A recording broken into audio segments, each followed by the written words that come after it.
Yun ang trabeculae, di ba? Where you find your what? Yung mga splenic arteries and veins. Yan sa trabecula.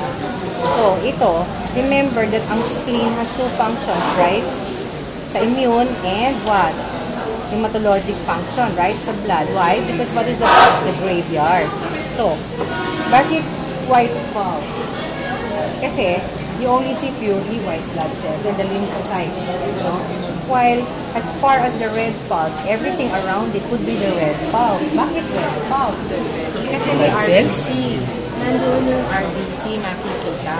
So, pag nakakita ka ng central artery, alam mo na, white pulp yan. Diba? And the lymphatic tissue immediately surrounding your red pulp is what you call what? Pulse, ang ating kaibigan. Which is what? What does the pulse stand for? Peri-arteriolar lymphatic sheath. Ayun, peri-arteriolar surrounding your central artery or the central arteriole. And because it's lymphatic tissue, lymphatic sheath. Right? So, yun. So, pwede kayong magkaroon din dito ng germinal centers, nodules, no? Kaya lang itong slide na to, wala yata. Okay? Pwede ba meron kayo ng slides and microscope kahit hindi nyo titignan para makakampante lang yung kalooban ko? Pwede nyo rin. Nakikiusap ako. Diba? All of you borrow your slides and microscope. Sige na. That is white pulp. Kasi kinakabahan na naman ako sa exam pagka ganyan kayo eh. Ganyan nangyari last time. Ha? Sige na. Don't take it that it's an easy one. It's hard. Okay? So, sa anong klase yan? Dense, lymphatic tissue. Okay? Not unless nag-form ka ng nodules. Okay? So, that is the spleen. Ang spleen ba, primary or secondary lymphoid tissue? Primary or secondary? Ang spleen. Dalawa lang ang primary. Bone marrow and thymus. Secondary na. Wala naman tayong slide na bone marrow. Kaya anong meron tayo? Thymus. So the rest are all what? Secondary. Right? Alin po? Dalawa na pala. Yes. So this one is the thymus. And if you look at this, parang lobule siya, diba? So meron ka isang lobule. Ayan, so see, you have one lobule, you have another lobule, right? So meron kang intervening na sep. They call that the interlobular septa, which is this one. So nag-divide siya into different lobules. Ngayon, sa thymus, anong tatandaan natin? What is the function of the thymus gland? Production of T cells? Generation of T cells. So, am I going to see B cells in the thymus? No. It's all T cells. Pagdating nyo dun sa mga lymph nodes, spleens, no? Yun yung meron kayong makikita na B cells at saka T cells. So, this one, so, anong mga parts dito? So, you have the cortex, which is the dotted one surrounding, and the lighter area at the center would be the medulla. Paano mo malalaman na medulla pa? Merong structure dun sa medulla ng thymus. Nasa kanya mo lang makikita sa medulla niya. Ano yung mga yan? Those are the what? Ano yan? Characteristic yan sa thymus. Alam mong thymus, pag nakita mo yan, kung sa spleen yung central artery, di ba? Sa white pulp, dito ano, nasa medulla siya. These are your fascials, corpuscles. O diba sa lecture, fascials or what? What's another name for that? Your thymic corpuscles. Okay? So yan, pag nakita mo, alam mo, nasa medulla ka ng thymus. Okay, so fascials. They represent what? Degenerating epithelial cells. So ayun pa, may mga fascials pa. So this is the fascials corpuscles. See, for every lobule, is going to see that. So, ayan, fascials yan. Okay. So, medulla yan. Mas lighter ang color ng medulla. Okay, sa thymus. Or even in the lymph node, mas light ang kulay. So, yung mga yan, yung akala mo glomerulus. Pero actually, hindi glomerulus yan. Fascials, corpuscles. So, this is the medulla and this is the cortex. Okay? So, yun lang ang mga structures mo as part of the thymus. O, yung pa, fascial. See? Nasa medulla lang talaga siya. No? See, lighter. Lighter ang kulay ng medulla as compared to the cortex, no, of the thymus gland. Tapos, lobules siya. Okay? So, yun nahahanapin. So, primary lymphoid organ. You only see what? T lymphocytes. Okay? Let's look at the lymph node. So, lymph node is also secondary lymphoid organ. Okay? May cortex at medulla din siya. Eh, di ba tatandaan ninyo na as far as your lymphatic tissue is concerned, di ba tatlong klase yan? You have your, it can be diffuse or the local, it can be diffuse, it can be nodular, di ba? Ang arrangement ng cells. Yung diffuse, pwedeng loose, pwedeng dense. Okay? So, pag nagbuo siya ng, ayan, this is nodular type. Ayun yung nasa immediately outer part. Ayan o. Yung bilog-bilog. Ito, mas maganda. Okay? So, this is the nodular type. Right? Yung mga nasa paligid niya, diffuse yun. O anong klase? Dense o loose? Dense. O, yun nandito sa may paracortex, that is dense. Kung sa may taas, medyo loose siya. So, yun ang nodular. Pag nodular, yun yung meron kang germinal centers. Ayan, o. This is one nodule. See? That's nodular.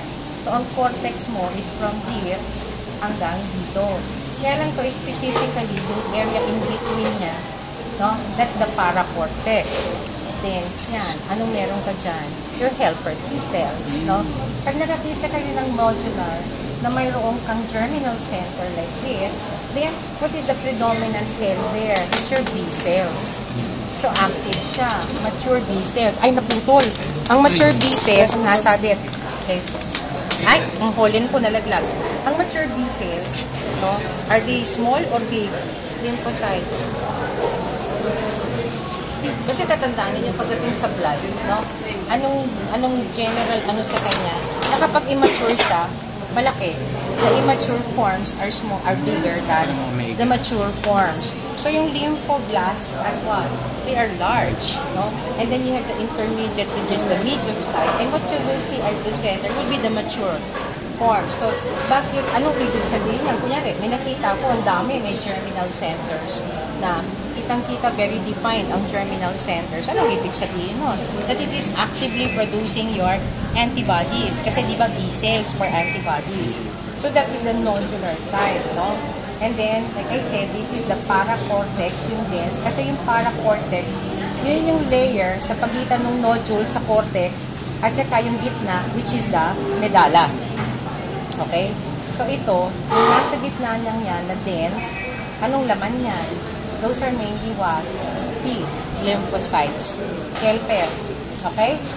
So, ano yung mga layers? Unang-una muna. Kasi, di ba, ang lymph, dadaan din dyan eh. Diba? So, anong layers natin sa lymph nodes na titignan? Mayroon siyang capsule. There is your capsule. May capsule yan. Okay? And then, the space immediately underneath the capsule, you call it what? Dahil nasa ilalim ng capsule, anong tawag? Subcapsular sinus because it's a space. So, papasok ang lymph. Tapos saan siya dadaan? May spaces ka rin doon sa cortex. So, you call it cortical sinuses. Pagkagaling sa cortical sinus, saan pupunta? Sa medulla. O, dito sa medulla, yung mas dark na yan, you call that what? Medullary cords. And yung sa space sa pagitan, medullary sinus. See? So, the lighter part, so kunyari, naka-point siya dun sa lighter part. Anong sa inyo? Identify. And that is medullary sinus. Pero, kung dito naka-point, ano yan? Medullary cord. So, ang lymph, dun dadaan sa medullary sinus. Papunta dun sa yung hilus, no? Yung hilum, remember, of the lymph node. Kasi, lalabas na siya. Di ba may afferent tsaka efferent yan. So, ganun ang pathway niya. So, again, if you trace the layers that you're going to see, this is what? The space is called subcapsular sinus. So, you have your lymphatic nodule, right? And then you have the paracortex. So, ito technically, that's what they consider as the outer cortex, no? Although, kung titignan ninyo dun sa atlas, ang paracortex at saka itong outer cortex, the entire thing makes up the cortex. No?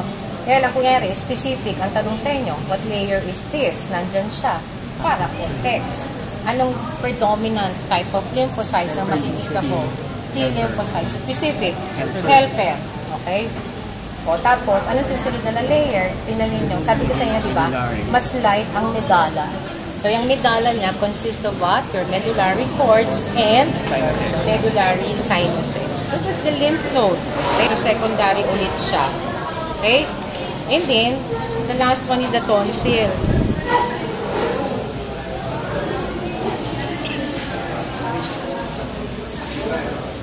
O, sa tonsil, ano lang ang papakita dito sa inyo? Kung nasaan yung yun. See? Germinal center. Yan ang talagang germinal center. Ganda, no? So, puro ano yan? Puro siya, yung mature. No? B cells. Ito yung tinatawag nilang mantle zone. Mantle. Immediately after the germinal center, the mantle, and then you have the marginal, yung medyo mas malayag pa. So, anong makikita mo dun sa mantle or marginal? Yung mga mas immature forms of the B cells. Kasi yung mature, nandito sa loob. Okay? So, pag ganyan ang nag-tsura, then you call it a lymphatic nodule. Kasi nga, nodular. So, parang dun sa ileum, di ba? Pairs, patches. Okay? Tapos, may part dyan, may sura na rin. Ito pa yun. Makikita natin sa tonsils. We have a structure which we call the tonsillar crypts. Kaso, nasan dito? Ang tonsillar crypts kasi, yung remember dun sa stomach, yung gastric pit, yung between the glands, bumaba siyang ganon, may space. So, siya ganon din. Meron kang space na bababa. You call it the tonsillar crypts. Yan.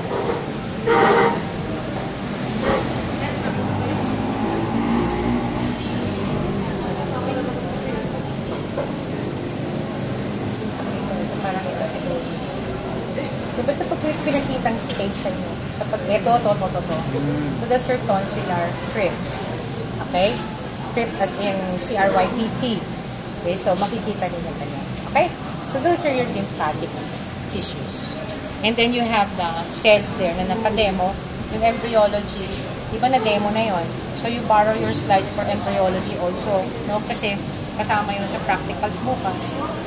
Diba? So, nandun na yung drawings. So, you review. Okay. Thank you, And then the GI. Susi, eto.